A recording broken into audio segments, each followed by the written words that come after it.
The infamous alibi scripts, pieces of paper seized from inside Fotis Dulos' home. And today, jurors got to see those notes on day 9 of the Michelle Troconis trial. Channel 3 New Haven Bureau Chief Matt McFarland is live at Stamford Superior Court with our coverage today. Matt.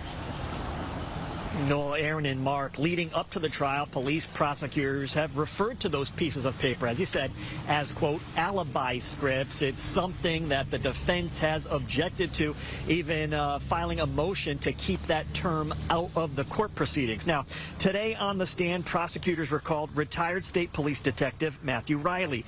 He was the evidence collector with the Western District Major Crime Squad's van during its investigation into the disappearance of Jennifer Farber Dulos. Riley told jurors how he searched a number of vehicles belonging to Fotis Dulos, multiple properties owned by his company, and 4 Jefferson Crossing. That's the Farmington home Dulos and Michelle Troconis, his then girlfriend, were living at the time. Now, during the search, Riley testified he collected 3 photocopied sheets of paper from a black bag in the mudroom and another page found in the office, a handwritten note containing the same words with some additional writing. The state alleges those notes were created by Fotis and Michelle, attempting to provide a timeline into what they did from morning to night on May 24th, 2019, the day Jennifer disappeared. Everything from appointments, phone calls, to what they ate, and even who they met with.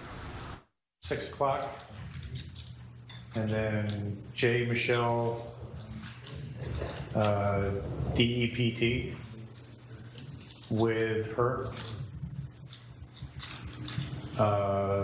Then below that, 6:40 wake up, alarm, and then took shower together, dress. Now, police believe what actually happened is far different. They contend that Dulos drove down to New Canaan that morning, attacked his wife in her New Canaan garage, and then later that evening drove through Hartford with Michelle Troconis in the passenger seat of his pickup truck, discarding bags of evidence. Now, again, prosecutors believe previously referred to those notes, those pieces of paper, as alibi scripts. In court today, they said they would not refer to them during the evidence portion of the trial. But during closing arguments, they said it would be different. Well, that part of the story coming up at 6. We're live at the mobile newsroom outside Stamford Superior Court. Matt McFarland, Channel 3 Eyewitness News. Matt, thank you.